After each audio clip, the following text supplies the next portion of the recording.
Bem-vindo ao Direito Interativo. Aqui você aprende direito de forma clara, prática e objetiva, com explicações didáticas, questões comentadas e conteúdos atualizados para concursos e estudos jurídicos em geral. Nosso objetivo é transformar temas complexos em aprendizado simples, direto e eficiente. Olá, já parou para pensar como dados, estratégia e um bom planejamento podem assim transformar por completo a segurança pública de um estado inteiro? E olha, não é ficção não, é uma história real, de sucesso que aconteceu aqui no Brasil. Vamos mergulhar fundo nessa história para entender como a gestão inteligente se tornou a principal arma contra o crime em Minas Gerais. E para começar, vamos direto ao ponto com um dado que é impressionante. Em 2021, Minas Gerais conquistou o posto de estado mais seguro do país. É um resultado e tanto que, como a gente vai ver, não aconteceu por acaso. Por trás desse título tem muito trabalho, muito método e, principalmente, análise de dados. E isso nos leva à grande questão desta nossa análise. Como exatamente a análise criminal foi a peça-chave para alcançar esse resultado? É justamente isso que a gente vai desvendar agora, passo a passo, explorando toda a jornada da Polícia Militar de Minas Gerais.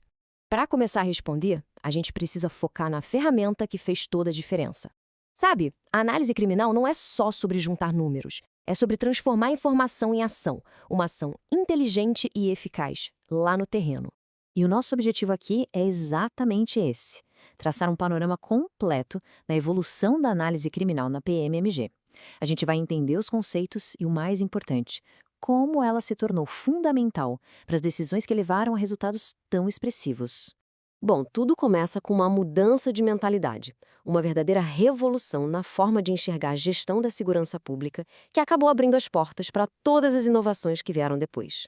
A grande virada de chave aconteceu quando a administração pública, e isso inclui as polícias, começou a buscar inspiração em métodos do mundo empresarial. A ideia era bem clara: trazer mais eficiência, foco em resultado e planejamento estratégico para um setor que, historicamente, operava de um jeito mais reativo, sabe? Ou seja, só respondia ao crime depois que ele já tinha acontecido. E o que essa nova gestão exigia? Basicamente, 4 pilares. Primeiro, previsibilidade. Usar os dados para tentar antecipar os problemas. Segundo, planejamento, que é sair daquela lógica de só reagir para agir de forma proativa. Terceiro, visibilidade das ações. Saber exatamente o que está sendo feito e por quê. E por último, os controles administrativos, que servem para medir se o que está sendo feito funciona e, claro, corrigir a rota quando for preciso. Com essa nova filosofia bem estabelecida, faltavam as ferramentas e os modelos para colocar tudo isso em prática. E é aqui que a história fica ainda mais interessante, com a adoção de metodologias que mudaram o jogo da segurança em Minas. A primeira grande inspiração veio de fora do país, mais especificamente lá de Nova York. A PMG estudou a fundo um modelo que estava revolucionando o policiamento por lá na década de 90, o tal do CompStat. Mas afinal, o que é o CompStat? A sigla quer dizer Comparações Estatísticas Criminais Computadorizadas. Na prática, é um modelo de gestão que usa dados, estatísticas e, o ponto crucial, o mapeamento geográfico do crime. Tudo isso para entender onde, quando e como os problemas acontecem, para a partir daí propor soluções bem direcionadas. Esse modelo se apoia em alguns pilares essenciais. O uso de sistemas de informação geográfica, o SIG, para criar os mapas do crime, era a base de tudo. Com esses mapas em mãos, eles faziam reuniões de análise toda semana para discutir os problemas e cobrar resultados. E tudo isso com um foco constante em melhorar os processos, usando técnicas de gestão da qualidade como o Six Sigma e o TQM. Mas a PMMG não simplesmente copiou o modelo, ela foi inteligente, ela adaptou tudo para a realidade mineira. E foi assim que lá no ano 2000 nasceu a metodologia Polícia para Resultados. Foi a primeira grande materialização dessa nova forma de pensar a segurança pública no estado. O Polícia para Resultados criou uma rotina de reuniões entre quem planeja e quem executa as ações na rua para garantir que todo mundo estivesse na mesma página. Também incentivou a participação da comunidade, deu mais autonomia para os comandantes locais agirem e, o mais importante de tudo, baseou cada ação num diagnóstico preciso do comportamento do crime em cada região. E a ferramenta principal para fazer tudo isso acontecer foi o geoprocessamento. O ponto-chave aqui é o seguinte: a PMMG se tornou pioneira no Brasil ao usar essa tecnologia para coletar, tratar e analisar dados geográficos. Ela transformou esses dados em mapas da criminalidade, que passaram a guiar toda a estratégia operacional. Mas a evolução não parou por aí. Em 2005, um novo passo importante foi dado com a criação da metodologia IGESP, que significa Integração da Gestão em Segurança Pública. A ideia aqui era ir além, ampliar o escopo e integrar diferentes órgãos e esferas do governo. E essa citação, ela ilustra perfeitamente a filosofia por trás do IGESP. A segurança pública deixou de ser vista como uma tarefa só da polícia para ser entendida como um problema público, bem mais complexo que exige a colaboração de toda a sociedade. Dentro do IGESP, um conceito de análise muito poderoso foi adotado, o princípio de Pareto, que muita gente conhece como a regra 80-20. A ideia é simples, mas é transformadora. Na maioria das vezes, cerca de 80% dos resultados vem de apenas 20% das causas. Trazendo isso para o mundo da segurança, os analistas perceberam um padrão muito claro.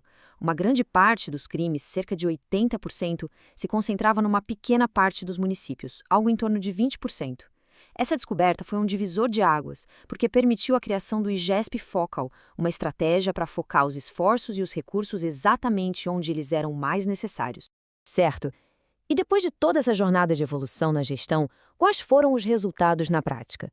Vamos agora dar uma olhada nos números, porque são eles que mostram o impacto real de toda essa estratégia no dia a dia das pessoas. Olhem só este gráfico. Em 2018, Minas Gerais registrou um pouco mais de 96 mil crimes violentos. Em apenas 2 anos, em 2020, esse número despencou para menos da metade, cerca de 45 mil. E a tendência de queda continuou, chegando a menos de 36 mil em 2022. É uma redução muito drástica e consistente. Para a gente ter uma noção do tamanho desse sucesso, o número total representa uma redução de 62% nos crimes violentos. Isso em apenas 5 anos. É um resultado que, sinceramente, fala por si só e mostra na prática a eficácia de uma polícia guiada por dados e inteligência. Essa trajetória da PMMG nos deixa lições muito valiosas e nos faz pensar sobre o que vem pela frente, né? O futuro da decisão policial com certeza vai ser cada vez mais guiado pela análise de dados e pela tecnologia. Então, para a gente resumir os pontos principais dessa análise, a gente viu a evolução de um modelo reativo para uma gestão baseada em dados. Entendemos como metodologias como o Polícia para Resultados e o IGESP guiaram o planejamento. E o mais importante, vimos como a análise criminal se tornou a base para alocar recursos de forma inteligente, gerando resultados reais e que podem ser medidos na redução do crime. E para fechar, fica aqui uma reflexão. A jornada da PMG mostra uma evolução incrível, mas o mundo não para. Com o avanço da inteligência artificial, do Big Data e de tantas outras tecnologias, qual será o próximo grande salto na evolução da análise criminal para tornar nossa sociedade ainda mais segura? A história continua. Se esse vídeo te ajudou, segue o canal Direito Interativo para não perder os próximos conteúdos. Obrigado por assistir, bons estudos, boa preparação, e te espero no próximo vídeo.